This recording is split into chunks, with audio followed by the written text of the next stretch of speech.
ഒരു കയ്യബദ്ധം നാറ്റിക്കരുത്. സാരില്ലടാ, നീ എവിടെ പരിപാടി അവതരിപ്പിച്ചാലും ഇത് തന്നെയാണല്ലോ നിന്റെ വിധി. തളരരുത് രാമൻകുട്ടി, തളരരുത്. കലാകാരനല്ലാത്തവരെ സമൂഹം അംഗീകരിക്കില്ല.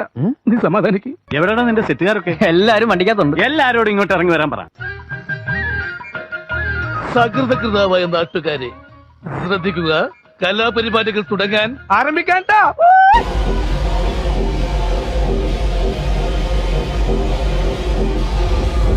കേക്കലേ സത്തമാ.